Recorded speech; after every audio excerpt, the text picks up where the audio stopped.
tiap rumah, di tiap tempat, di tiap ruangan. Engkau ada di sana dan Engkau menjamah. Engkau turun dan bekerja. Terima kasih Bapa. Terima kasih Tuhan. Kami mau mulaikan ibadah. Kami mau angkat hati dan pujian kami di dalam hadirat, dalam nama Yesus. Haleluya. Haleluya.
tidak berhenti, tapi roh memberikan kehidupan kami, roh sukacita, damai dan sejahtera yang Yesus,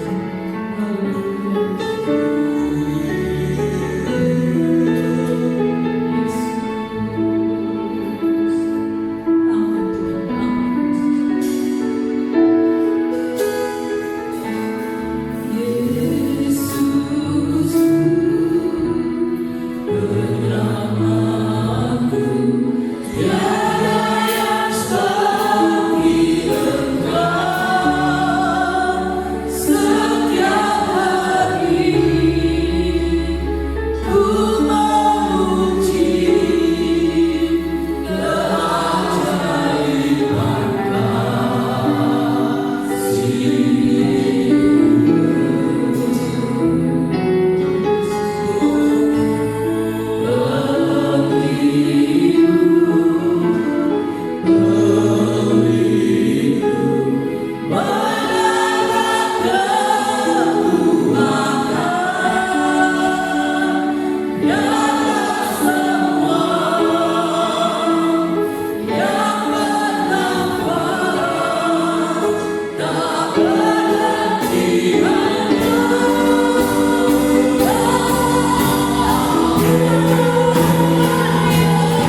Engkau sedang melawan umat-umat-Mu, Tuhan.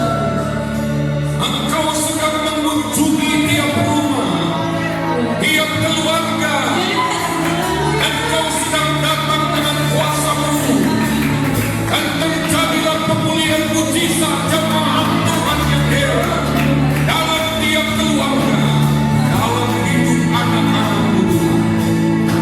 Kami terima mujizat Tuhan, kami terima kesembuhan, kami terima pembebasan dalam hidup. Tuhan, terima kasih. Engkau berbicara kepada kami, Tuhan. Berkata-katalah kepada kami. Biarlah kami mendengar isi hati-Mu, Tuhan.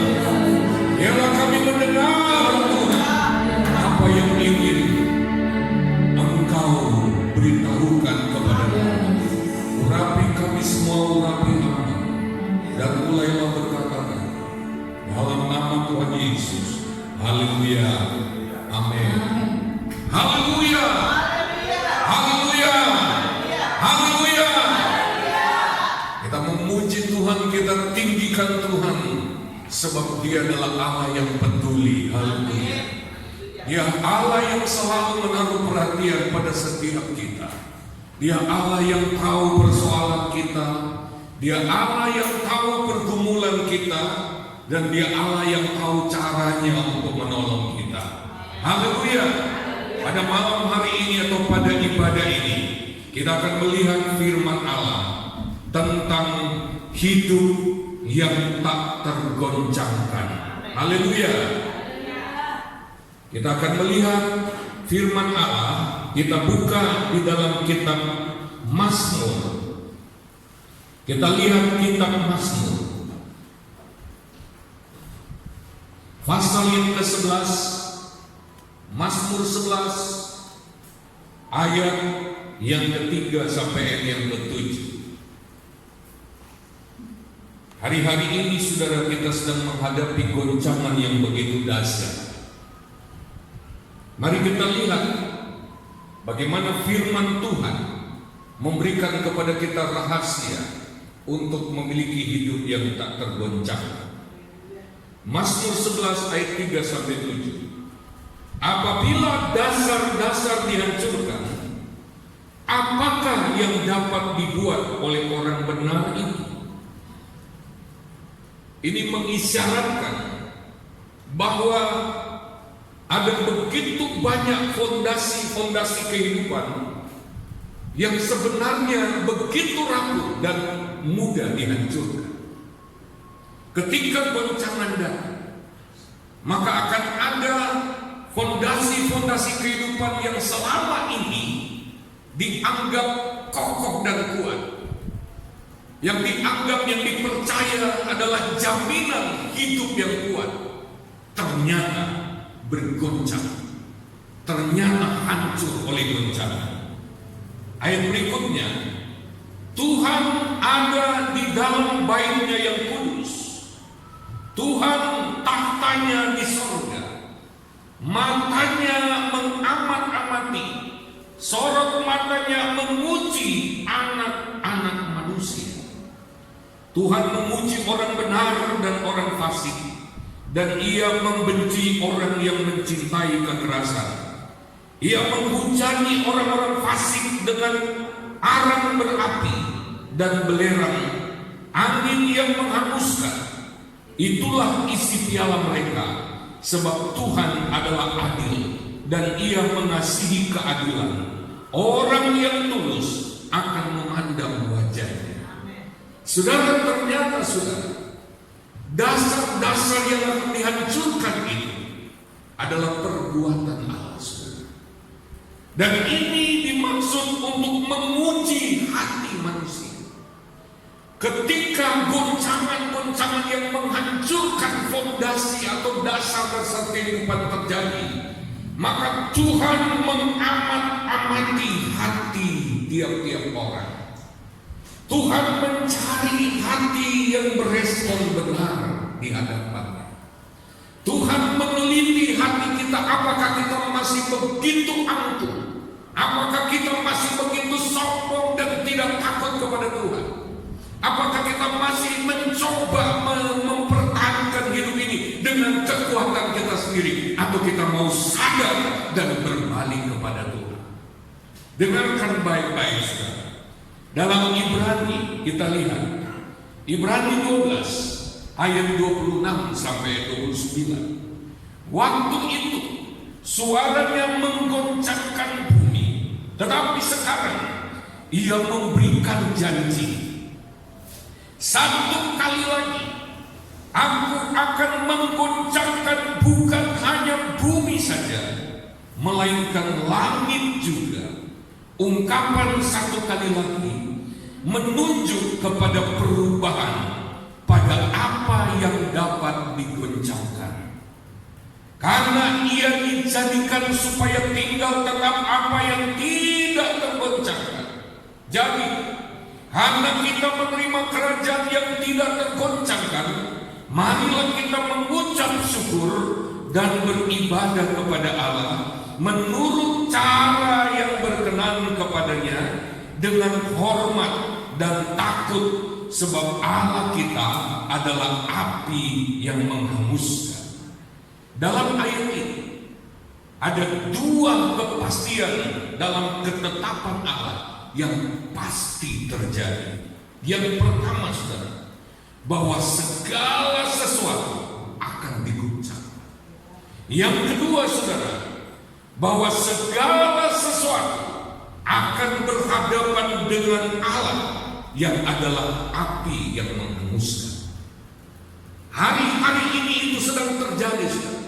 Goncangan yang begitu dahsyat sedang terjadi.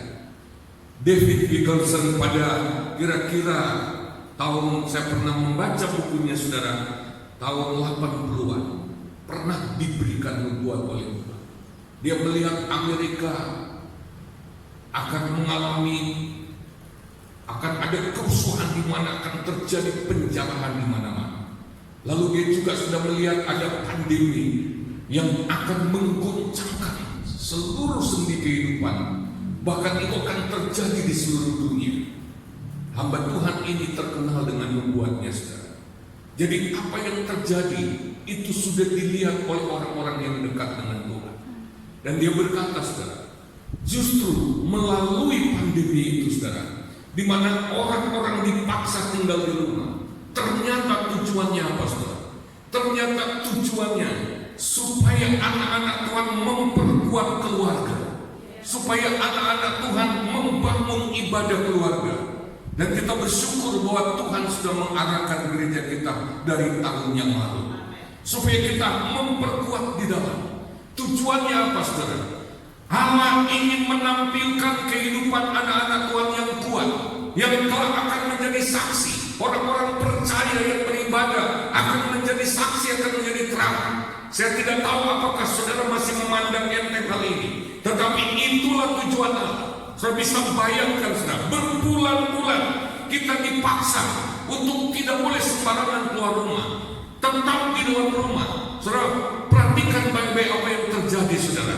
Orang-orang yang tidak beribadah keluarga, saudara, hari-hari sekarang ini mereka saling memandang satu dengan yang lain. Orang tua melihat anak-anaknya, anak-anaknya melihat orang tuanya, suami istri saling pandang. Kalau mereka bukan anak Tuhan, atau kalau mereka bukan orang percaya yang dekat dengan Tuhan, maka mereka mulai akan saling berbenturan. Mereka akan mulai melihat persoalan, mereka akan melihat kekurangan. Anak-anak yang bandel juga akan menjengkelkan orang tua. Hari-hari saling melihat, dan konflik akan mulai terjadi. Tetapi berbahagialah keluarga-keluarga anak Tuhan yang mengerti isi hati Tuhan. Tuhan rindu supaya dengan memaksa kita untuk selalu ada di rumah, supaya kita melakukan ibadah keluarga. Saudara, mari kita lihat ada 5 kekuatan, ada 5 kekuatan untuk kita bertahan di tengah-tengah goncangan, bahkan berhadapan dengan api yang menghanguskan. Sekarang ini, saudara, ya, kita lihat banyak yang sedang mengalami goncangan, bahkan sedang hangus terbakar. Yang pertama, saudara, adalah kekuatan kualitas ilahi. Kekuatan kualitas ilahi. Kalau kita membaca di dalam 1 Korintus 3 ayat 11 mulai 1 Korintus 3 mulai ayat 11. Karena tidak ada seorang pun yang dapat meletakkan dasar lain daripada dasar yang telah diletakkan, yaitu Yesus Kristus.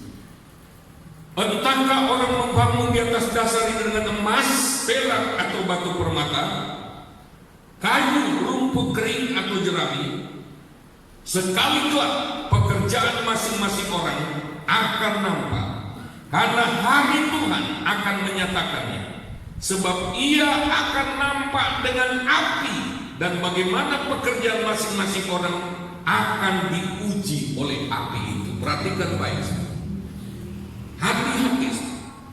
Kualitas hidup rohani kita kalau tidak dibangun dengan baik, kita tidak akan tahan uji.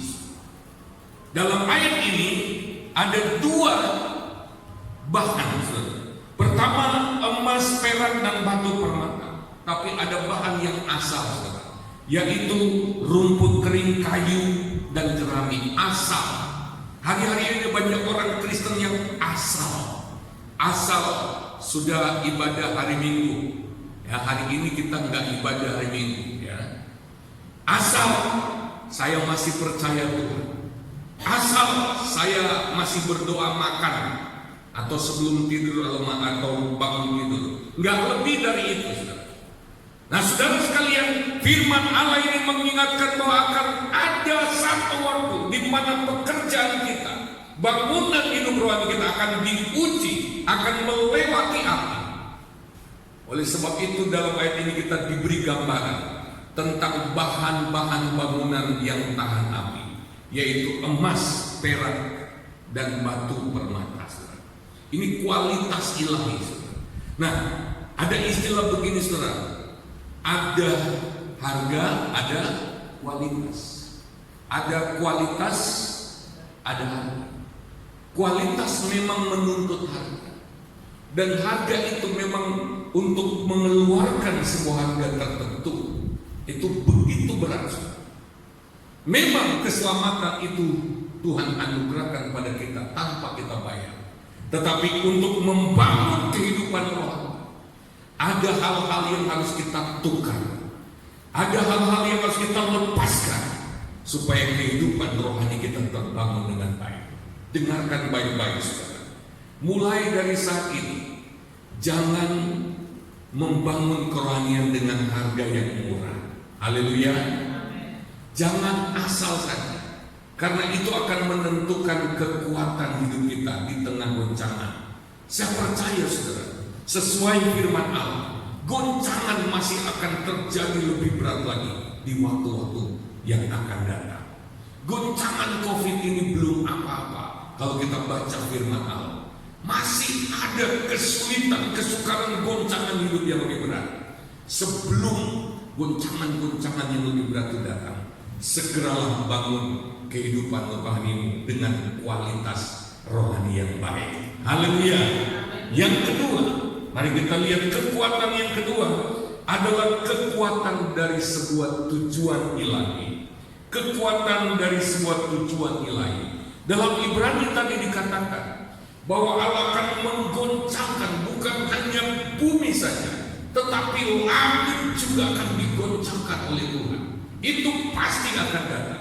Tujuannya apa? Alkitab menulis, karena ia dijadikan supaya tinggal tetap apa yang tidak tergoncangkan. Haleluya.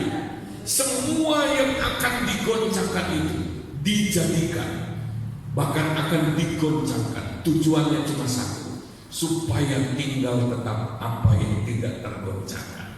Haleluya. Allah ingin mendapatkan kualitas kekal dalam hidup kita. Yang tidak tergoncangkan berarti sesuatu yang kekal, yang abadi, yang tidak bisa dihancurkan. Dan Allah akan melakukan pemisahan.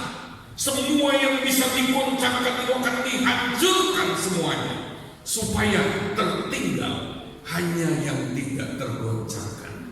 Pertanyaannya begini, saudara. Di dalam hidup kita, kalau goncangan itu datang, ada enggak kita sudah punya modal Kita sudah punya kekayaan yang tidak tergoncangkan. Atau ketika semuanya bergoncang, maka semuanya habis, tidak tersisa. Karena kita tidak memiliki hal-hal yang tidak tergoncangkan. Kalau selama ini yang kita kejar hanya hal-hal dunia ini, yang kita kejar hanya kekayaan duniawi, yang kita kejar hanya kesenangan duniawi, ketika semuanya bergoncang, kita tidak akan memiliki apa-apa sama sekali. Kita akan bangkrut total. Karena apa? Ketika semuanya digoncang, hanya yang tak tergoncangkan itu kalau kita punya, hanya itu yang akan tersisa. Haleluya, haleluya. Hanya itu, semuanya akan hancur, semua akan lenyap. Tetapi ada yang Tuhan cari dalam hidup kita, dan Tuhan akan bahagia melihat ketika semua dalam hidup kita digoncangkan. Dia ingin menemukan kita memiliki hidup yang berbeda. Ada sebuah kehidupan yang bersifat ilahi, ada kekayaan-kekayaan ilahi, ada kemuliaan kekal yang tersisa dalam hidup kita, yang tetap bertahan. Mari kita periksa diri kita. Kalau semuanya dihancurkan, kita tidak akan bisa mempertahankannya. Rumah kita yang mewah, mobil kita yang bagus, emas dan perak yang kita punya, deposito yang ada di bank, semua akan hilang, semua akan lenyap. Tetapi kita pastikan bahwa kita punya sesuatu yang kekal, yang sudah kita bangun bertahun-tahun, yang sudah kita bayar harganya. Jadi ketika segala sesuatu goncang dan lenyap, kita tampil dengan kekayaan yang abadi. Haleluya, haleluya. Ada kalanya Tuhan juga mengguncangkan segala sesuatu dalam hidup kita sebelum hari itu tiba, sebelum hari pengadilan tiba. Kalau Tuhan itu baik, Dia akan goncang segala sesuatu dalam hidup kita sampai tersisa cuma satu, yaitu Yesus. Sampai kalau diperas habis, kalau Dia hancurkan segala sesuatu dalam hidup kita, Dia cuma ingin supaya tersisa satu, yaitu Yesus, yaitu dirinya. Supaya kita tidak punya lagi pegangan lain kecuali lari kepada Kristus. Adakah di antara kita yang sedang mengalami goncangan itu? Adakah di antara kita, di antara saudara yang mengalami mulai kehilangan segala sesuatu, kehilangan pekerjaan, bahkan deposito mulai habis dan lain sebagainya, mulai kehilangan segalanya di tengah goncangan? Ada satu yang tidak akan pernah hilang, yaitu Yesus. Itu hanya bagi orang percaya. Saudara sekalian, seringkali saudara, sesuatu yang berharga kita nggak peduli sampai semuanya hilang, saudara. Atau ada sesuatu yang nampak tidak berharga, saudara. Nampak tidak berharga, ya. Sampai semua yang lain hilang dan tersisa satu itu, dan kita berkata, untung aku masih punya ini. Ketika segala sesuatu hilang, sesuatu yang tadinya tidak begitu menarik perhatian kita, kita anggap tidak berharga. Tapi pada saat itu ketika semuanya hilang dalam goncangan, maka kita akan tersadar, oh puji Tuhan, terima kasih, untung saya masih punya satu ini. Ada banyak anak Tuhan yang lebih menghargai dunia ini ketimbang Yesus. Tapi satu saat ketika segala-galanya goncang dan lenyap, satu saat, mau tidak mau, Tuhan akan datang kepada anak Tuhan. Masihkah engkau menomorduakan aku? Atau sekarang tinggal aku satu-satunya kekayaan? Masihkah engkau bergantung kepada yang tergoncangkan? Di mana itu sekarang? Ketika semuanya bergoncang, habis lenyap, tinggal satu yang akan berdiri di depan kita, tinggal Yesus saja. Maukah kita memilih Yesus sekarang ini? Haleluya. Maukah kita memiliki Dia? Hanya Dia yang tidak akan tergoncangkan. Haleluya. Haleluya. Yang berikutnya, saudara, yang ketiga, kalau kita mau memiliki hidup yang tak tergoncangkan, Kita harus memiliki kekuatan pemerintahan kerajaan Allah. Katakan bersama, kekuatan pemerintahan kerajaan Allah. Dalam Ibrani tadi, saudara, karena kita menerima kerajaan yang tak tergoncangkan. Haleluya. Ini penting prinsip ini, saudara. Kekuatan pemerintahan kerajaan Allah. Orang yang berada di bawah pemerintahan kerajaan Allah tidak akan tergoncangkan. Keluarga-keluarga yang berada di dalam pemerintahan kerajaan Allah tidak akan tergoncangkan. Bisnis atau usaha yang berada, yang dikelola di dalam prinsip-prinsip kerajaan Allah, yang diperintah oleh kerajaan Allah, tidak akan tergoncangkan. Mulailah bangun bisnis kerajaan Allah. Amin. Bisnis kerajaan Allah adalah bisnis yang diperintah oleh kerajaan Allah. Mulailah bangun keluarga dengan nilai-nilai kerajaan Allah. Karena keluarga yang hidup dalam nilai-nilai kerajaan Allah tidak akan tergoncangkan. Apapun dalam hidup kita, kalau dibangun dengan prinsip kerajaan Allah, tidak akan tergoncangkan. Apa itu kerajaan Allah, saudara? Kerajaan Allah adalah pemerintahan kerajaan Allah. Pemerintahan Allah yang terus-menerus. Katakan bersama saya, kerajaan Allah adalah pemerintahan Allah yang terus-menerus. Kerajaan Allah itu kekal. Ya, sekali lagi, kerajaan Allah adalah pemerintahan Allah yang terus-menerus. Matius, kita lihat caranya untuk hidup dalam pemerintahan kerajaan Allah. Dalam Matius pasal yang ke-6 ayat 33 berkata apa? Tetapi carilah dahulu kerajaan Allah dan kebenarannya, maka semuanya itu akan ditambahkan kepadamu. Bukannya hilang, tapi kita akan mengalami penambahan. Haleluya. Di dalam pemerintahan kerajaan Allah, kita tidak diperintah oleh kekhawatiran. Kita tidak diperintah dikuasai oleh ketakutan. Kita tidak dikuasai oleh kecemasan, oleh kegelisahan. Di dalam kerajaan Allah, Roma pasal yang ke-10 ayat 17 berkata, Roma pasal yang ke-14 ayat 17. Kerajaan Allah itu bukan soal makan dan minum, tetapi soal kebenaran, damai sejahtera, dan sukacita oleh Roh Kudus. Kalau kita hidup dalam pemerintahan kerajaan Allah, hati kita tenang, hati kita damai, hati kita penuh sukacita, penuh dengan pujian. Dan orang yang memiliki hati seperti itu, imunitas tubuhnya meningkat. Haleluya, haleluya. Tapi walaupun saudara minum vitamin, makan vitamin lengkap cukup untuk membangun kekebalan tubuh, tapi kalau pikiran sudah tidak damai, kalau pikiran sudah dalam ketakutan, kalau pikiran sudah stres, percuma minum vitamin untuk kekebalan tubuh. Sia-sia. Karena apa, saudara? Stres, ketakutan, gangguan dalam hati itu akan berperang menghancurkan imunitas tubuh saudara. Akan terjadi kekacauan. Oleh sebab itu, saudara, caranya membangun tubuh yang sehat, satu-satunya cara yang paling kuat adalah miliki hati yang gembira, hati penuh sukacita, hati penuh dengan damai.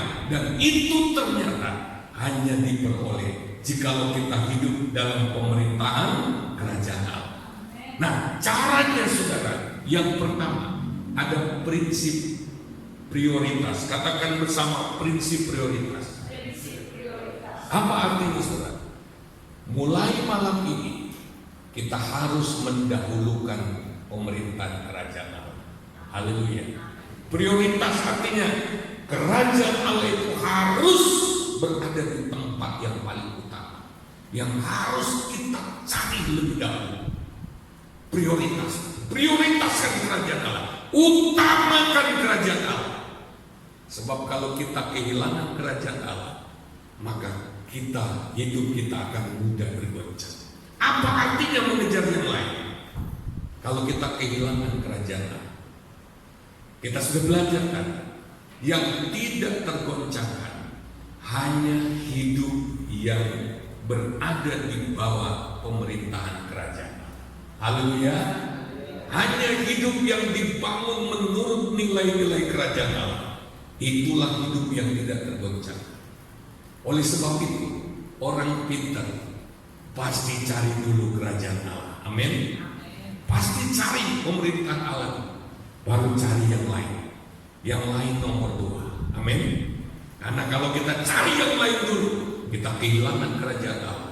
Kita sedang membangun hidup di atas pasir yang mudah tergoncangkan. Yang kedua, saudara, caranya hidup dalam pemerintahan kerajaan Allah adalah prinsip relasi intim dengan Tuhan.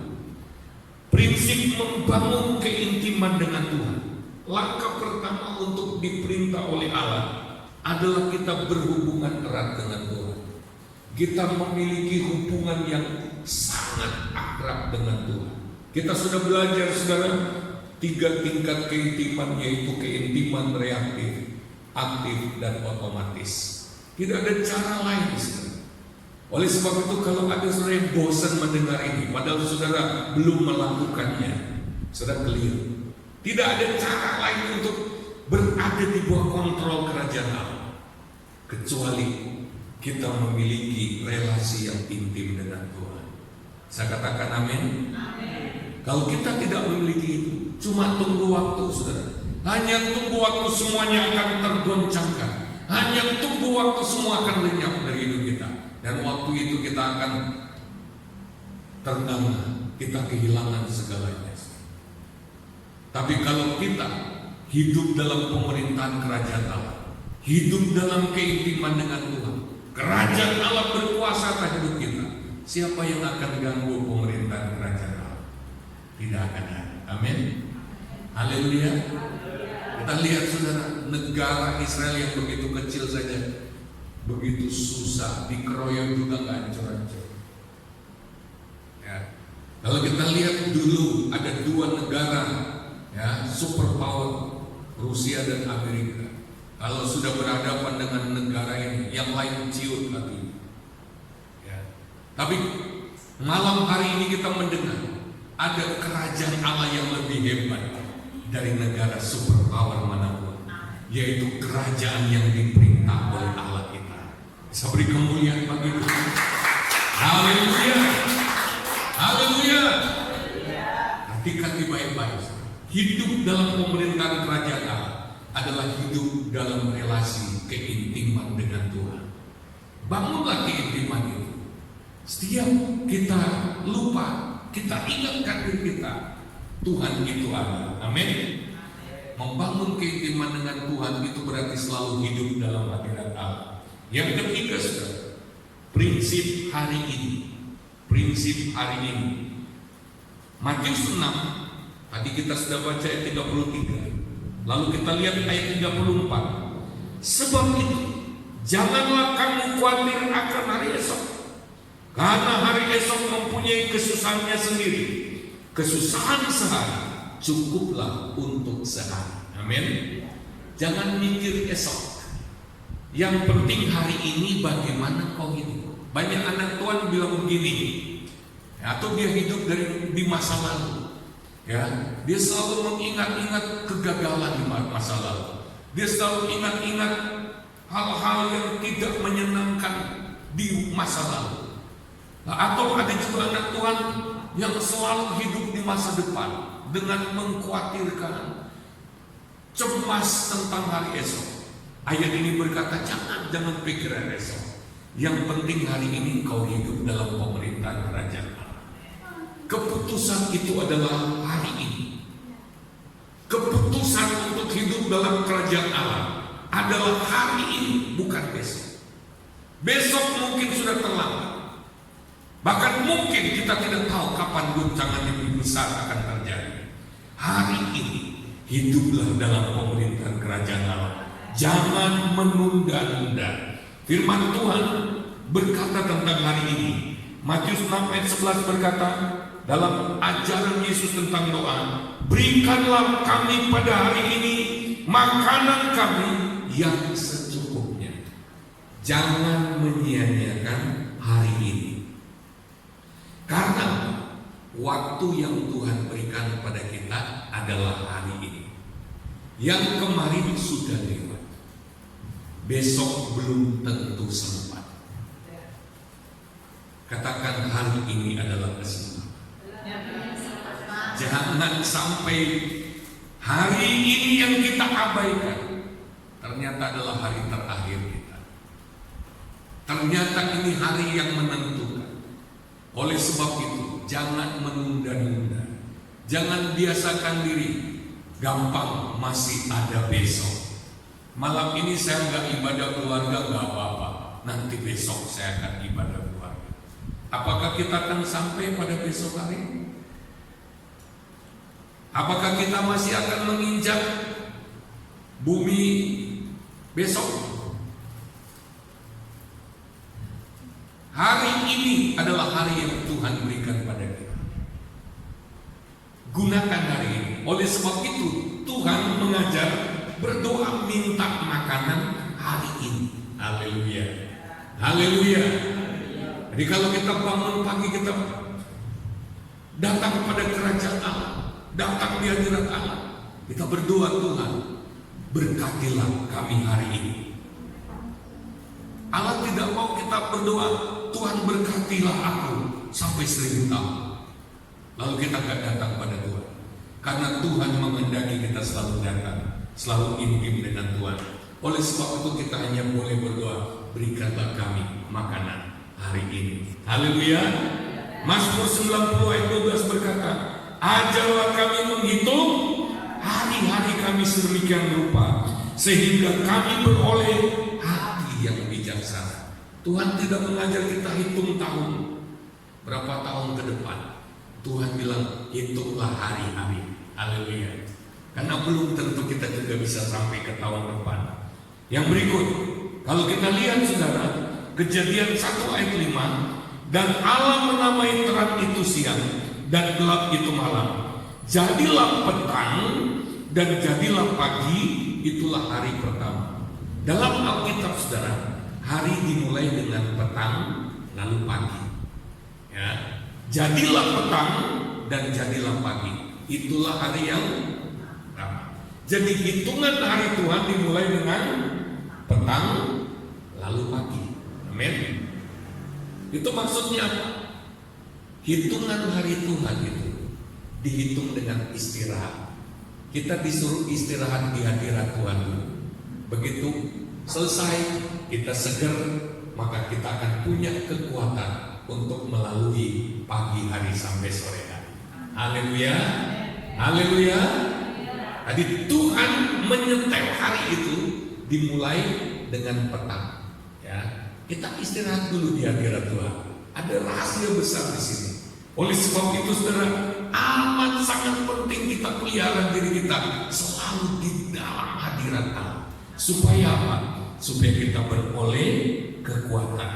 Mazmur 127 ayat 2 berkata, sia-sialah kamu bangun pagi-pagi dan duduk-duduk sampai jauh malam dan makan roti yang diperoleh dengan susah payah, sebab ia memberikannya kepada orang yang dicintainya pada waktu tidur.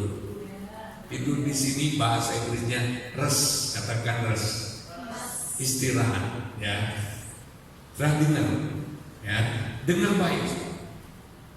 Tuhan memberkati kita waktu kita rest. Sekali lagi, Tuhan memberkati kita waktu kita istirahat. Bukan tidur ya, bahasa Indonesia bilang tidur, tetapi bahasa Indonesia rest beda dengan tidur. Ya. Istirahat. Coba katakan bersama, istirahat.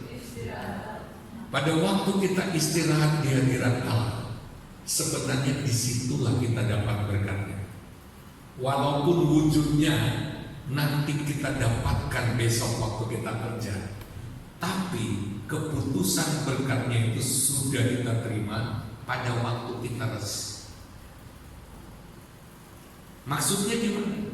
Sebelum kita kerja, kita sudah cari hadirat Allah, ya?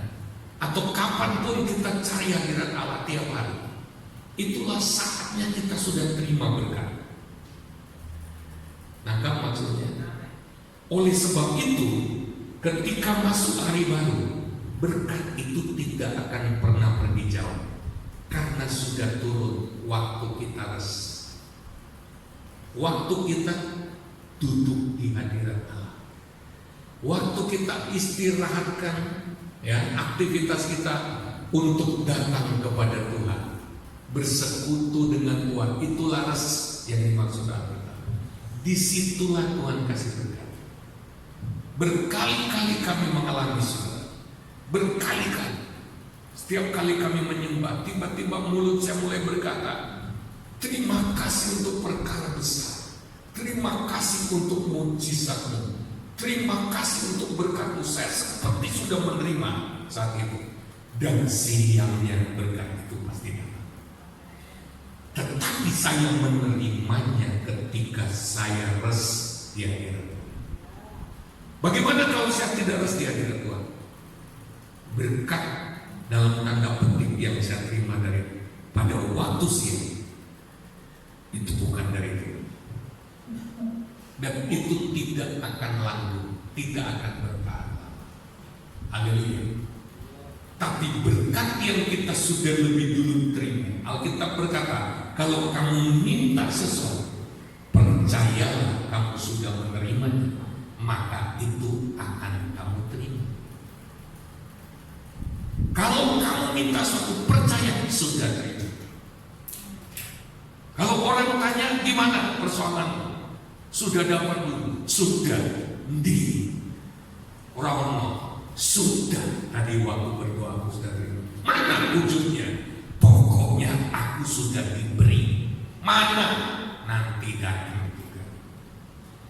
Berkat yang kita sudah terima waktu kita rest, waktu Tuhan beri pada kita waktu kita berdoa, itu tidak akan lari kemana-mana lagi.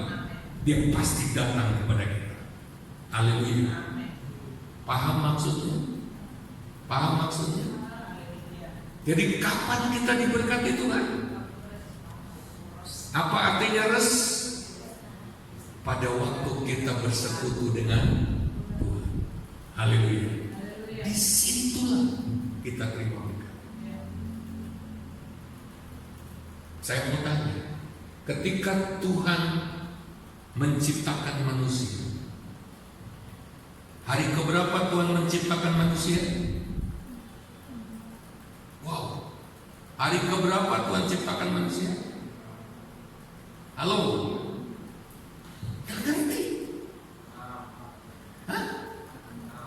Anak sekolah minggu itu tahu. Hari keberapa Tuhan ciptakan manusia? Hari ke-6. Apakah setelah hari ke-6 Tuhan bilang, kamu harus kerja? Anak ini belum ada apa-apa. Apakah begitu? Setelah manusia diciptakan, apakah Tuhan langsung bilang, kamu harus kerja keras? Apakah begitu? Begitu hari ke-6, Tuhan bilang, istirahat. Hari ke-7 ini kamu. Hari pertama yang manusia lewati setelah diciptakan, hari istirahat. Dan Tuhan bilang, ini hari ke-7, ini kuduskan. Dan Tuhan berkata, maka diberkatinya hari ke-7, hari istirahat, hari Tuhan. Manusia setelah diciptakan, dia mulai hari hidupnya dengan istirahat di hadirat Allah, menguduskan hari ibadah. Dan Tuhan berkata, hari itu diberkati. Cari dalam Alkitab, dalam Kejadian pasal 1 atau pasal 2. Hari ke-7 disebut Alkitab, diberkatinya lah hari itu. Jadi berkat Allah turun pada saat istirahat. Hari manusia setelah dia diciptakan, ya, hari ke-6. Manusia baru jadi di hari ke-6. Jadi hari ke-6 itu hari kerja Tuhan membuat manusia. Satu hari. Jadi manusia belum ada di hari ke-6 permulaan. manusia baru dibikin di hari ke-6, baru diproses. Jadi hari pertama bagi manusia adalah hari ke-7. Nangkap maksudnya? Nangkap? Dan hari ke-7 Tuhan bilang berhenti semua. Ini hari istimewa. Ini hari Sabat. Ini hari yang dikuduskan. Nggak boleh kerja, semua istirahat. Ini hari Tuhan. Ini hari yang Tuhan ingin nikmati bersama kita. Dan Alkitab berkata berkat Allah itu turun di sana. Haleluya. Haleluya. Baru kemudian hari berikutnya manusia mulai bekerja. Ya. Jadi dengar baik-baik, saudara. Betapa pentingnya res di hadirat Tuhan. Begitu banyak anak Tuhan yang sudah kelelahan, capek dengan bermula gitu. Kenapa? Karena kurang istirahat di hadirat Allah. Istirahatnya terlalu sedikit, sehingga dia nggak punya stamina ketika berhadapan dengan aktivitas, berhadapan dengan ujian, berhadapan dengan pencobaan. Dia tidak punya kekuatan. Karena apa? Kurang istirahat. Malam hari ini dengarkan baik-baik. Hidup yang kuat, yang tak tergoncangkan adalah hidup yang banyak istirahat di hadirat Allah. Siapa yang mau belajar artinya istirahat di hadirat Allah? Haleluya. Apa Tuhan itu kurang baik? Begitu kita muncul di tengah Tuhan bilang, mulai dulu dengan duduk di hadirat. Kita mulai dengan persekutuan yang indah. Amin. Disitulah berkat Tuhan turun. Luar biasa. Haleluya. Makanya Alkitab berkata, sia-sia kamu bangun pagi-pagi dan duduk sampai jauh malam dan makan roti yang diperoleh dengan susah payah, sebab ia memberikannya kepada orang yang dicintainya pada waktu. Haleluya. Haleluya. Apakah saudara termasuk orang yang dicintai Tuhan? Haleluya. Amin. Ya. Kita pelihara ini. Tuhan taruh di hati saya, tekankan terus ini. Karena ada banyak anak Tuhan yang tidak tahu rahasia ini. Dia heran, ya, ketika dengan jerih payah, Alkitab berkata susah payah bangun pagi dulu, semua diupayakan, sia-sia. Kita tahu arti kata sia-sia? Sia-sia itu hampa. Ya. Arti kata sia-sia itu kosong. Ya. Arti kata sia-sia itu nggak dapat apa-apa.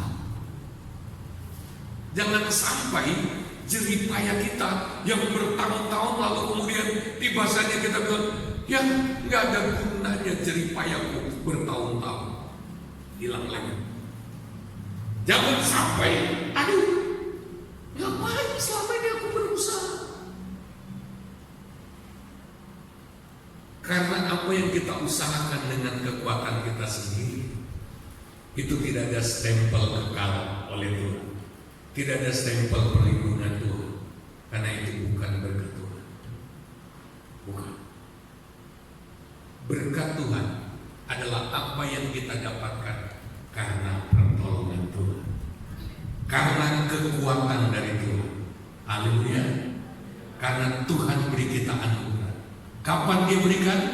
Pada waktu kita istirahat bergantung kehadirannya. Amin.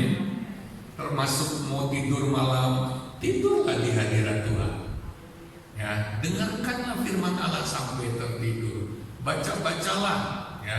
Jangan nonton film horor, ya, baru tidur.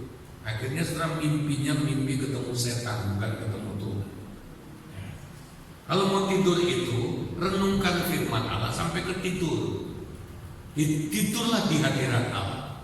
Nanti saudara akan dapat banyak hal yang rahasia dari Tuhan. Haleluya. Yang keempat, saudara, prinsip hati dan pikiran yang benar. Katakan bersama, prinsip hati dan pikiran yang benar. Matius pasal 6 6 ayat 33 berkata, carilah dahulu kerajaan Allah dan kebenarannya. Apa itu kebenarannya? Ya, kebenaran di sini berbicara tentang pikiran dan hati kita yang benar. Karena apa? Merenungkan firman Allah siang dan malam. 4M. Amin. Amin. 4M. Kebenaran firman Allah itu adalah keintiman dengan firman. Hati yang melekat dengan firman. Hati yang merenungkan firman Tuhan. Hati yang selaras dengan firman Tuhan. Dan tidak ada cara kecuali 4M. Beritahu saya bagaimana cara lain. Ada cara lain untuk bisa mendapatkan kebenaran? Enggak. Caranya untuk hidup dalam pemerintahan kerajaan Allah adalah diberitahu oleh hukum-hukumnya, oleh firman Allah. Coba kasih tahu saya, bagaimana caranya hidup kita benar tanpa 4M? Tanpa 4M kita juga nggak selamat. Oleh sebab itu jangan pandang enteng. Oh, lagi-lagi 4M, lagi-lagi 4M. Ya. Saya sudah pernah katakan, 1M saja saudara tiadakan, yaitu menerima firman Allah dengan hati yang lemah lembut. Gak usah pakai M yang pertama. Saya nggak mau itu. Saya nggak mau M yang pertama. Saya nggak mau praktek M yang pertama. Saya nggak mau menerima firman Allah dengan hati yang lemah lembut. Masuk neraka. Orang yang nggak mau menerima firman Allah neraka. Makanya saya ingin katakan, tanpa 4M kita itu bukan orang Kristen. Kita itu masuk neraka. Oleh sebab itu praktek 4M itu penting. Haleluya. Haleluya. Jadi yang sudah baca renungan proyek 4M ibadah keluarga kita, ya, setiap hari muncul formatnya kok sama. Lalu sudah lewatin begitu saja. Padahal belum tentu sama isinya. Ya. Itu penting. Kenapa saya nggak hilangkan? Tetap ada 4M. Karena 4M itu penting. Haleluya. Kalau kita mau mengalami semuanya itu akan ditambahkan kepadamu. Carilah kebenaran firman Allah. Carilah hati yang benar di hadapan Tuhan. Kejarlah hati yang lurus di hadapan Tuhan. Caranya apa? Cari kebenaran. Amin. Renungkan firman Allah.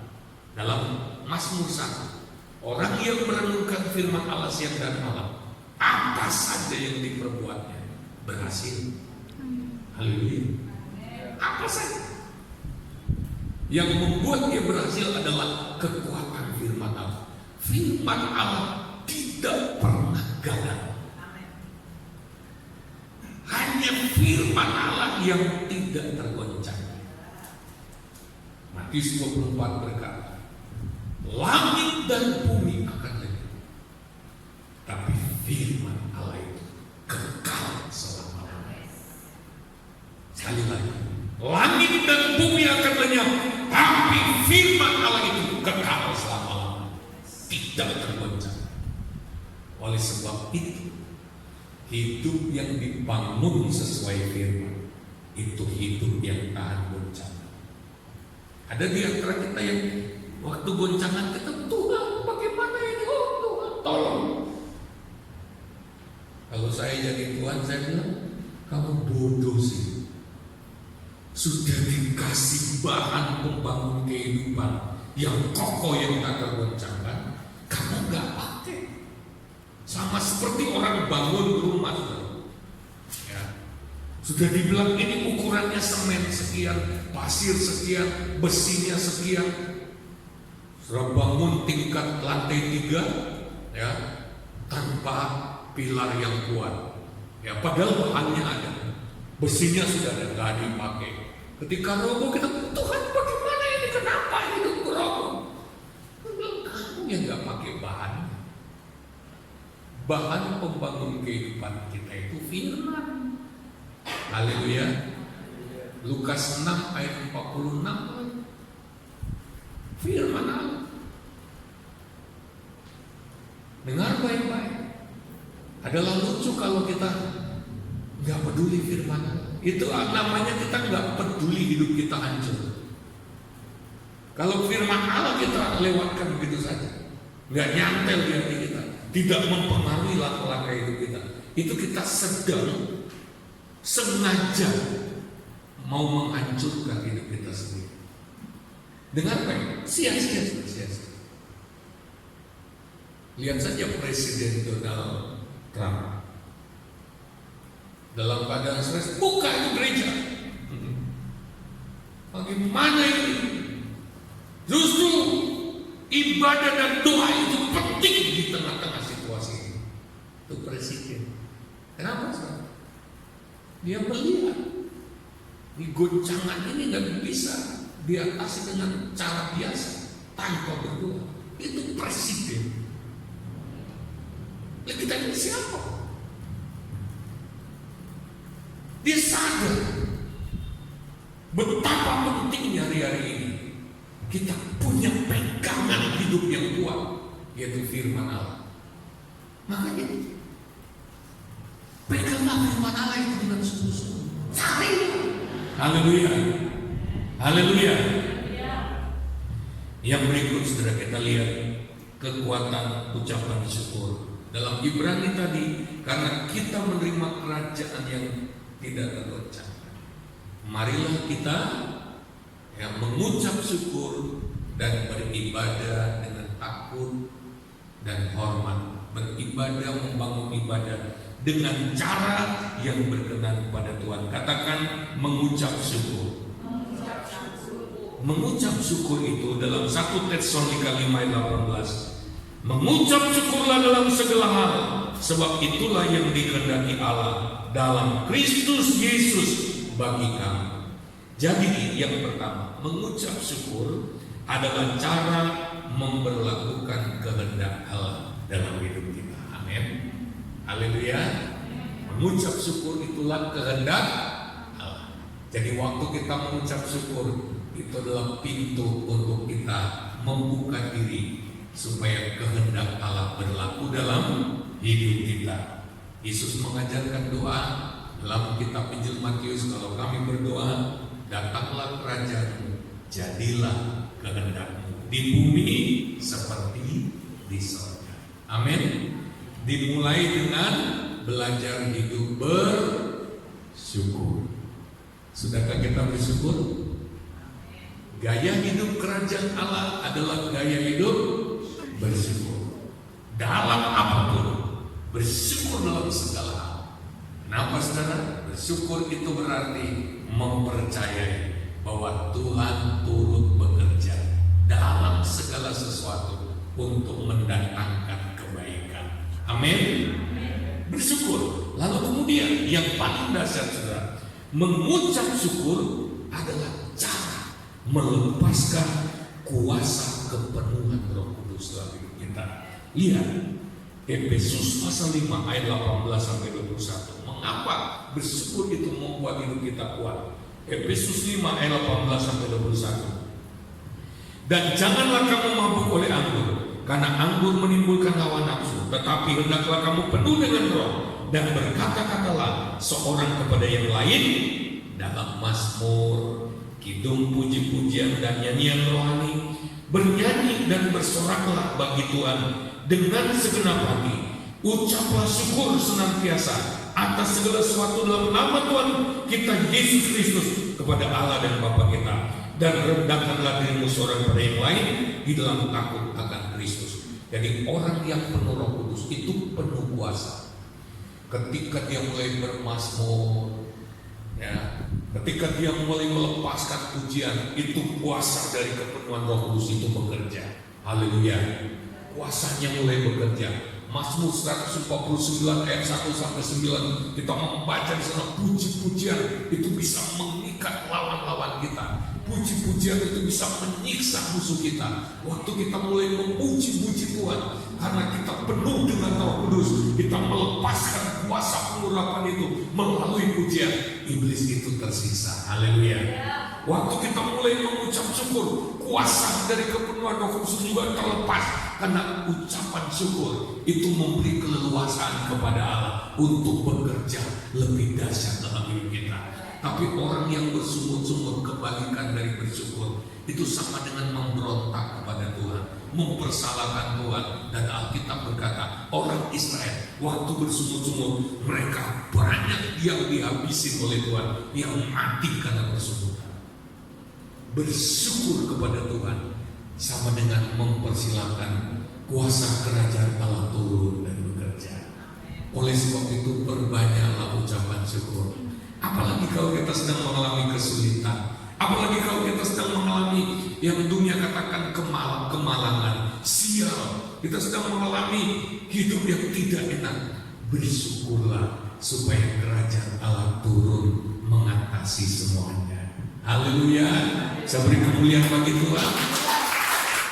Jadi bersyukur itu bukan sekedar memberikan terima kasih pada Tuhan. Bersyukur itu adalah membuka ruang bagi Tuhan untuk bekerja.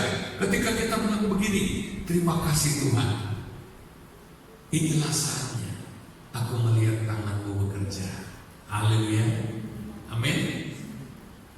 Pada waktu kita melakukan kesalahan, kita pun harus bersyukur. Terima kasih Tuhan, aku jadi tahu bahwa aku masih gagal, aku masih lemah, aku butuh kekuatan daripada. Saat itu kuasa dan kekuatan Tuhan akan turun. Bersyukurlah karena ada kuasa yang luar biasa dalam bersyukur. Haleluya. Yang terakhir saudara, kekuatan ibadah yang sejati. Kekuatan ibadah yang sejati. Ibadah membuat hidup kita kuat, membuat hidup kita tidak tergoncangkan. Ingat, dalam Ibrani tadi dikatakan, oleh sebab itu kita harus beribadah dengan cara yang berkenan kepada Tuhan. Karena kita menerima kerajaan yang tak tergoncangkan, oleh sebab itu kita harus beribadah dengan cara yang berkenan kepada Tuhan. Bukan cara kita, bukan menurut kita sudah baik, bukan jari pikiran kita. Aku yang penting sudah datang gereja hari Minggu, ya. Yang penting aku sudah dengarkan audio ibadah keluarga sambil cuci piring, ya, sambil balas WA. Itu menurut kita, tapi itu kurang ajar di hadapan Tuhan. Itu ibadah nggak benar. Ya. Kalau kita mau memiliki keluarga yang tahan goncangan, bisnis yang tahan goncangan, hidup yang tahan goncangan, beribadahlah dengan cara yang benar. Kita periksa ibadah kita. Ya. Begitu kita pikir, ya ampun, biar dulu hari Minggu saja aku belum tentu ibadah. Saya ini kok tiap hari disuruh ibadah. Nggak mudeng, belum ngerti ibadah itu apa. Ibadah yang berkenan kepada Tuhan itu bukan ritual. Nanti kita belajar, mari kita lihat ibadah yang benar. Kita sudah pernah membaca Roma 12 ayat 1. Karena itu saudara-saudara, demi kemurahan Allah aku menasihatkan kamu supaya kamu mempersembahkan tubuhmu sebagai persembahan yang hidup, yang kudus dan yang berkenan kepada Allah. Itu adalah ibadahmu yang sejati. Persembahkan tubuh sebagai korban yang hidup. Katakan korban yang hidup. Korban yang hidup itu artinya apa? Hidup kita itu berlangsung 24 jam tiap hari. Betul apa tidak? Betul? Hidup itu berarti berapa jam sehari? 24 jam. Kalau Tuhan bilang sebagai korban yang hidup, itu berarti berapa jam kita harus beribadah dalam sehari? Berapa jam? Tuhan minta korban yang hidup. Hidup itu setiap hari berapa jam? Ada nggak di antara kita yang satu hari cuma bernafas 2 jam? Ada nggak? Ada yang di sini hidupnya dalam sehari cuma 1 jam. Kalau nggak ada, kalau hidup kita 1 kali 24 jam tiap hari, itu yang Tuhan minta. Aku minta hidupmu yang 1 kali 24 jam itu terus menerus dipersembahkan padaku. Itu adalah ibadahmu yang sejati. Halo? Halo? Nangkap maksudnya? Sekali lagi, ibadah itu dalam sehari. Kalau ibadah itu adalah soal mempersembahkan hidup kita sebagai korban yang hidup pada Tuhan, itu berarti dalam sehari ibadah kita berapa jam? Jadi gembala saudara masih berbaik hati, baru suruh ibadah tiap jam 7 malam 1 jam. Haleluya. Nangkap enggak? Masih ada yang bilang, wah ibadah kok saben malam Senin. Haleluya. Haleluya. Ini waktunya saudara. Waktunya. Kalau firman Allah begini tak keluar, ya, itu Tuhan sayang kita karena Dia tahu pasti akan ada goncangan lebih berat lagi. Mau nggak mulai dari sekarang serius soal ibadah? Saya sampai serak-serak nggak apa-apa. Saya paling nggak tahan kipas begini. Kalau udah ada kipas, puji Tuhan nih kok enggak ya. Biasanya kalau kena kipas itu langsung bersih. Bersihnya nggak berhenti-berhenti. Ya. Saudara bisa bayangkan, termasuk di AC. Kalau di AC tenggorokan saya kering. Kalau keluar di luar pakai kipas bersih-bersih, sentrap-sentrap. Tapi apapun saya tetap bikin ibadah itu. Haleluya. Saya tetap susun, bukan cuma ngetik. Saya harus bicara. Haleluya. Haleluya. Karena saya tahu itu penting. Kami keluarga kami bisa bertahan, itu saya tahu itu. Walaupun ibadah kami pun belum yang paling top, tapi ada berkat dari Tuhan dari ibadah itu. Haleluya. Hansen, sementara orang di PHK, dia dapat murid online tambahan, nambah terus. Haleluya. Tahu maksudnya? Murid online, gak usah pergi ngajar dari kamar, ngajar dari rumah, gak usah pergi-pergi. Enak. Kemarin saya tanya dapat murid online berapa? 6 kali sekian ratus ribu per bulan. Itu yang online, belum yang tidak. Bukan kehilangan kerja. Haleluya. Beri kemuliaan bagi Tuhan. Kalau kita mau bangun hidup ibadah, pekerjaan kita tidak akan tergoncangkan, malah tambah kuat. Haleluya. Haleluya. Ya. Lalu kemudian ibadah itu berarti hati yang melekat dengan Tuhan. Coba lihat Matius 15 ayat 8 sampai 9. Bangsa ini memuliakan aku dengan bibirnya, padahal hatinya jauh daripadaku. Lalu apa? Percuma mereka beribadah kepadaku. Sedangkan ajaran yang mereka ajarkan ialah perintah manusia. Jadi orang beribadah cuma mulut doang, hatinya nggak melekat dengan Tuhan, percuma. Makanya kalau mau ibadah itu, dengar baik, itu sepakati waktu di mana seluruh keluarga itu komitmen untuk duduk bersama.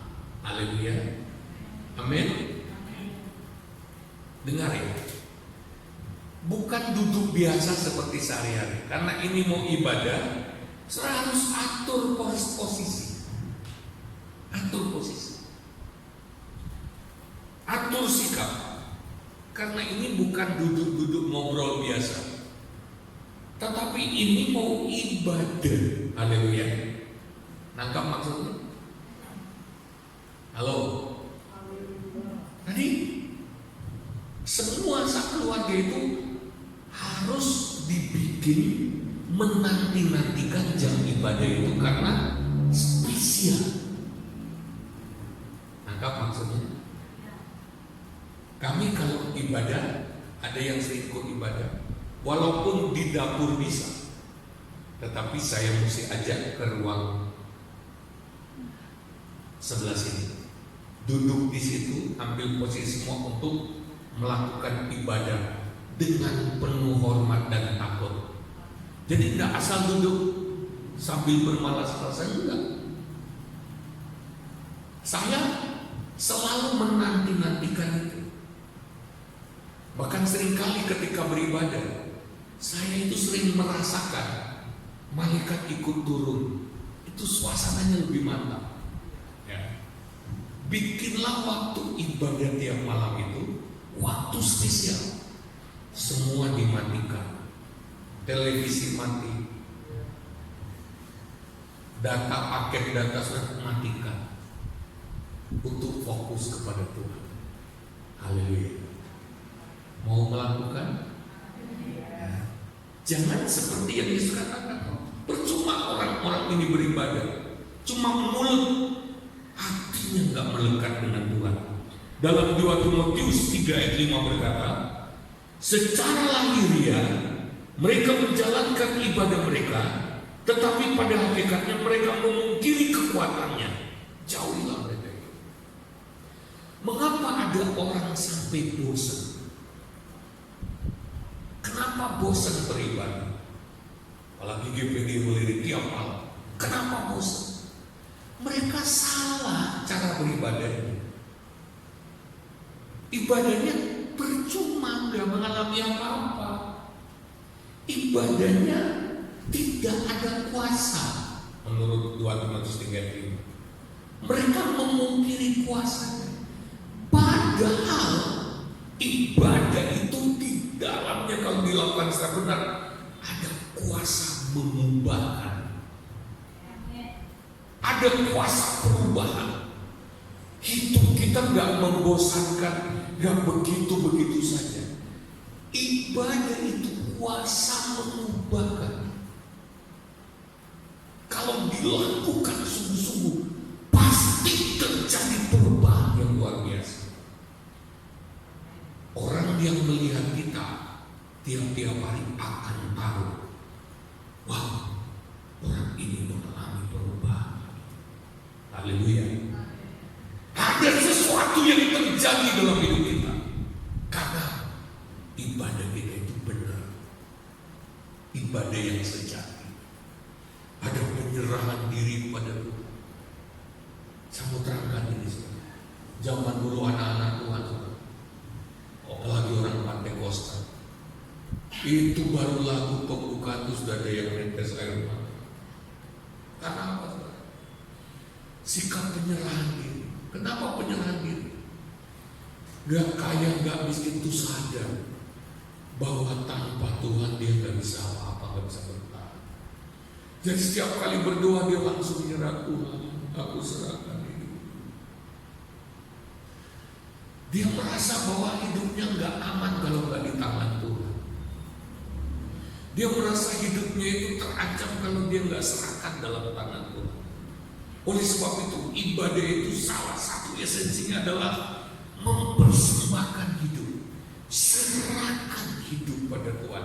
Serahkan sungguh-sungguh pada Tuhan. Hidupmu diserahkan pada Tuhan. Dan kalau kita serahkan hidup pada Tuhan, itu kayak menyerahkan tanah liat di tangan penjuna. Dia akan bentuk kita, mari sakit dikit gak apa-apa ya. Yang penting jadi baik. Yang penting jadi baik. Dia ubah hidup kita. Dia ubah hidup kita makin hari makin indah. Seiring dengan perubahan hidup kita, kepercayaan berkat dari Tuhan juga akan melimpah dalam hidup kita.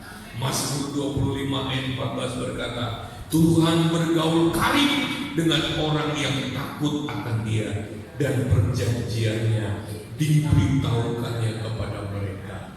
Oh saudara, kalau kita bergaul karib, hidup di hadirat Tuhan, melekat dengan Tuhan, Tuhan akan sering membisikkan, aku janji. Kalau Tuhan sudah ngomong, dia pasti tepati. Kita nggak bisa asal kutip Alkitab, nggak bisa. Alkitab benar, tapi kalau kita belum berhak mengalaminya, itu tidak akan terjadi. Lihat saja orang Israel, Tuhan berjanji keluar dari Mesir, kamu pergi ke tanah perjanjian. Kenapa disebut tanah perjanjian? Karena di tanah itulah semua janji-janji Tuhan pada Abraham, Ishak dan Yakub akan digenapi dalam keturunannya, yaitu orang Israel. Di mana? Tanah perjanjian. Tapi berapa banyak yang masuk ke sana? Dari sejumlah jutaan orang yang keluar dari Mesir, berapa yang masuk menikmati janji itu? Berapa orang? Hah? Wah, ini kalau diadu dengan anak-anak sekolah minggu di gereja lain, kalah. Berapa orang yang bisa masuk? Cuma Yosua dan Kaleb, cuma 2 orang. Yang lain itu berkelimpangan jadi mayat di padang gurun. Tuhan janji. Tujuannya Tuhan membebaskan mereka dari Mesir supaya masuk tanah perjanjian. Tapi cuma 2 yang masuk, yang berhasil menikmati. Tuhan janji dalam Alkitab banyak. Segalanya akan ditambahkan kepada. Tapi apakah kita sudah cari kerajaan Allah? Haleluya. Haleluya. Saya senang dengan ayat itu. Untuk Tuhan ngomong lagi itu penting. Pada saat kita dalam ketakutan, pada saat kita dalam kebingungan, pada saat ketika segala sesuatu rasanya gelap gulita, nggak ada harapan. Ketika kita hidup melekat dengan Tuhan, dan ketika itu Tuhan berbisik pada kita, nah jangan takut. Firman-Ku ini akan terjadi Pak, aku janji. Tuhan akan berjanji kepada kita lagi. Dia akan baharui janjinya. Dia akan bicara langsung, bukan jari pengkhotbah, bukan katanya pendeta, bukan katanya para nabi. Tapi Tuhan akan berbicara pada kita. Tuhan akan mengucapkan janji. Kalau Tuhan sudah ngomong, pasti hati kita tenang. Haleluya.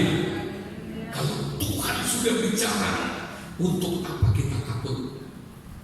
Oleh sebab itu orang yang tahu rahasia ini, kalau dia lagi mengalami goncangan masalah, rasanya nggak kuat, cepat cari hadirat Tuhan, cepat bergaul karib dengan Tuhan. Maka dalam situasi apapun, kita tidak perlu takut, kita tidak perlu gelisah. Haleluya, haleluya. Beribadalah dengan benar kepada Tuhan. Yang terakhir saudara, lakukanlah segala sesuatu untuk Tuhan. Kolose 3 ayat 34. Inilah ibadah yang sejati. Apapun juga yang kamu perbuat, perbuatlah dengan segenap hatimu, seperti untuk Tuhan dan bukan untuk manusia. Kamu tahu bahwa dari Tuhanlah kamu akan menerima bagian yang ditentukan bagimu sebagai upah. Kristus adalah Tuhan dan kamu adalah hamba-Nya. Haleluya. Saya mau tanya, saudara mau diupah oleh manusia atau diupah oleh Tuhan? Halo? Mau diupah oleh manusia yang manusia saja, atau mau diupah oleh Tuhan? Halo? Pilih mana? Pilih mana? Saya pilih dua-duanya. Saya akan kerja baik kalau saya karyawan, nanti majikan saya upah saya. Tapi waktu saya melakukan itu, saya melakukannya bukan untuk majikan duniawi saya, tapi saya juga melakukan yang buat Tuhan. Ada double upah. Haleluya. Haleluya. Haleluya. Jadi saya bekerja bukan hanya untuk menyenangkan bos saya, bukan. Saya melayani saudara bukan untuk menyenangkan saudara, karena saudara tahu seringkali saya khotbah keras tidak menyenangkan. Benar apa ya? Pendeta James Moyer terkenal khotbahnya nyelekit, terkenal khotbahnya keras, jadi nggak menyenangkan secara daging, ya. Tapi saya kerjakan dengan baik. Tiap malam saya tetap melayani, karena saya bukan mengerjakan bagi saudara, tapi saya mau setia kepada majikan saudara. Sebab saya tahu kalau gaji manusia, upah dari manusia itu terbatas, tapi kalau upah dari Tuhan itu jaminan seumur hidup. Haleluya. Bisa beri kemuliaan bagi Tuhan. Saudara, oleh sebab itu dalam mengerjakan saya nggak mau asal, saudara. Saya nggak mau asal. Dalam melayani nggak mau sembarangan, saudara. Tanya ibu gembala. Kalau saya lagi siapkan sesuatu, saya paling nggak senang diganggu. Kalau saya lagi siapkan pelayanan, ya, nanti ada waktunya, ya saya bersendak dulu. Tapi kalau saya lagi mau persiapkan segala sesuatu, ya waktu untuk pelayanan, saya benar-benar diam. Saya nggak banyak bicara, saya fokus, karena ini nggak boleh main-main. Ya apapun, saudara mau kerjakan apapun, lakukan itu untuk majikan saudara. Senangkanlah dia dalam apapun yang kau lakukan. Amin. Kalau saudara nggak lakukan buat dia, saudara akan terpancing. Majikanku nggak lihat, saya asal apa-apa. Anak Tuhan bukan seperti itu. Kalau saudara mau diberkati Tuhan dalam apapun yang kau lakukan, dalam pekerjaan apapun, lakukan sebaik-baiknya untuk Tuhan. Senangkanlah Tuhan. Haleluya. Haleluya. Maka Alkitab mengatakan ada upah dari Tuhan. Bukan cuma upah dari bos, bukan. Ada upah dari Tuhan. Apakah ada yang menangkap sesuatu di sini? Haleluya. Masih ada satu ayat ternyata. Kejadian 2 ayat 15. Ayat paling terakhir. Tuhan Allah mengambil manusia itu dan menempatkannya dalam taman Eden untuk mengusahakan dan memelihara taman itu. Dalam bahasa asli memakai kata untuk aubat, mengusahakan, ya, untuk memelihara, untuk mengusahakan, memakai kata aubat. Jadi pada waktu Tuhan bilang, Adam, kamu harus kelola taman ini, kerjakan taman ini. Tuhan bilang kamu harus aubat. Dari kata ini muncul kata abdi dan abodah atau ibadah, ya, abad, ya, abdi. Jadi Tuhan bilang, dan kamu kelola taman, kamu hidupnya dari sini loh, kamu kelola, tapi kamu kelola melakukan itu sebagai pengabdian kepadaku, sebagai ibadah. Jadi dengar baik-baik, ibadah, ya, itu juga termasuk pekerjaan apapun yang kita lakukan bagi Tuhan. Haleluya. Jadi bukan hanya yang kita lakukan pada hari Minggu waktu kita berkumpul, tetapi ibadah itu karena melakukan segala sesuatu untuk Tuhan, itu berarti kita harus selalu datang pada Tuhan, mempersembahkan itu pada Tuhan. Tuhan, aku datang, aku mau mengerjakan ini. Aku mau mengerjakan ini bukan hanya untuk dapat uang, aku mengerjakan ini untuk memuliakan nama-Mu. Dalam pekerjaannya biarlah Engkau terlihat Tuhan. Biarlah caraku mengerjakan mengekspresikan Engkau. Aku mau mempermuliakan nama-Mu lewat pekerjaan ini. Aku mau melayani-Mu. Haleluya. Mari yang main musik maju ke depan. Haleluya. Hidup kita akan menghadapi banyak bencana, tetapi Tuhan janji kita tidak akan tergoncang. Kalau kita punya 3 kekuatan ini, 5 kekuatan ini, Tuhan memberikan kita rahasia untuk bertahan di tengah-tengah goncangan apapun. Haleluya, haleluya, haleluya. D. Engkaulah kekuatanku, tempat perlindunganku. Saat engkau menerang,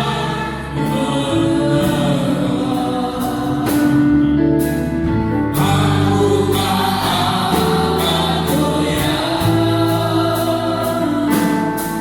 Oh, aku tak akan goyah. Sebab sertaku, Engkaulah kekuatanku.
Angkat tanganmu kepada Tuhan, biarkan Dia menguatkan engkau. Izinkan Dia menggenggam tanganmu, dan jangan lepaskan tangan Tuhan itu lagi. Jangan meronta-ronta. Haleluya, haleluya, haleluya. Hidup ini akan sangat berat, tetapi Tuhan janji akan menguatkan kita. Lakukan bagian kita semua. Ambil keputusan untuk meningkatkan kualitas ibadah. Ambil keputusan. Kita tidak ingin membuang-buang waktu lagi. Hari inilah hari perkenanan Tuhan. Dengar baik, jangan pernah menunda. Tuhan mengasihi engkau. Tuhan mengasihi engkau. Mari angkat tanganmu ke atas. Ya Tuhan, ya Tuhan, ya Tuhan. Karuniakan kekuatan kepada kami. Karuniakan api Roh-Mu kepada kami. Karuniakan kepada kami anugerah kekuatan-Mu. Kami mau bertahan di tengah bencana. Kami mau prioritaskan kerajaan-Mu memerintah atas kami. Kami mau menghargai firman-Mu Tuhan. Kami mau membangun ibadah yang sejati. Hari-hari ini kami mau lebih melekat dengan Tuhan. Tiap-tiap keluarga kami akan mengambil waktu beribadah bersama-sama, supaya keluarga kami kuat di tengah-tengah bencana. Sehingga apapun yang terjadi di tengah dunia ini, goncangan apapun tidak membuat kami goyah. Dalam nama Tuhan Yesus, yang lemah dikuatkan, yang goyah dikokohkan. Dalam nama Yesus Kristus, yang jauh dari Tuhan, mulai malam hari ini hidup melekat dengan Tuhan. Dalam nama Yesus, anugerah Tuhan turun atas kita semua, memberkati kita semua, membangkitkan kita semua. Dan memiliki hidup yang tahan bencana. Dalam nama Tuhan Yesus, kami terima berkat firman Allah malam ini. Haleluya. Amin. Puji Tuhan. Mari kita berdiri semua dan kita akan menerima perjamuan yang kudus. Kita menyanyikan nyanyian Darahnya Aman Kuasa. D. Darahnya aman kuasa, sucikan dari dosa, lepaskan segala susah. Darahnya tebus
kita mendapatkan kekuatan baru.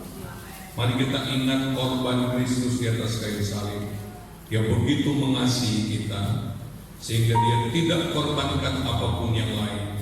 Dia korbankan dirinya sendiri. Dia mau selamatkan kita. Saudara, angkat roti di tangan kanan.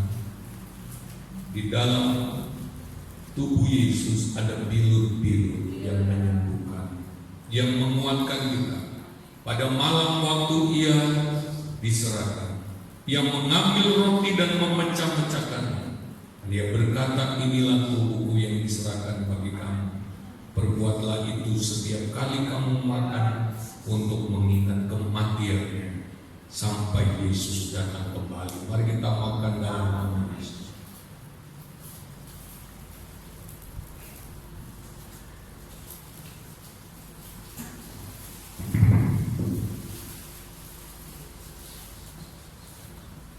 Mari kita angkat cawan di tangan kanan kita.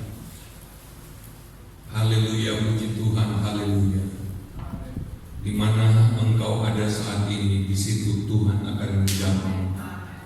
Malam itu juga Yesus mengambil cawan dan berkata, ini adalah cawan perjanjian baru yang dimeteraikan oleh darahku.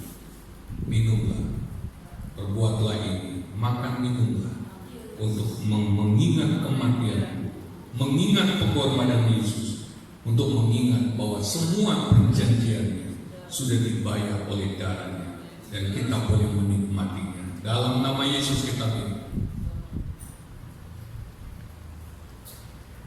Haleluya, puji Tuhan. Haleluya, puji Tuhan. Haleluya, puji Tuhan. Glory, haleluya. Tuhan, Engkau baik bagi kami. Tuhan, Engkau sudah berkorban bagi kami. Dan mengalir bagi kami.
Setiap anak-anakmu sudah mengalami. Dalam nama Tuhan Yesus.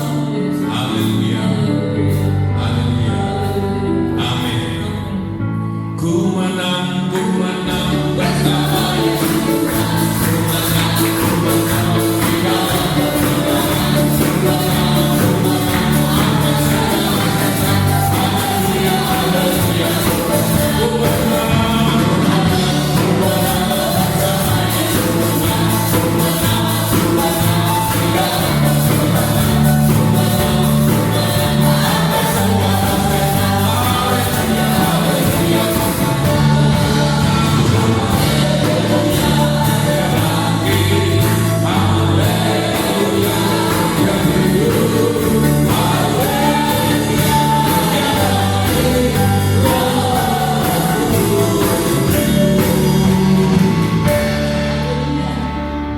Saudara sekalian, terimalah berkat dari Allah Bapa di sorga, kasih dan kemurahan dari Yesus Kristus anaknya yang tunggal, persekutuan dan penyertaan Allah Roh Kudus menyertai kita sekalian mulai malam hari ini sampai seterusnya, sampai Yesus datang kembali.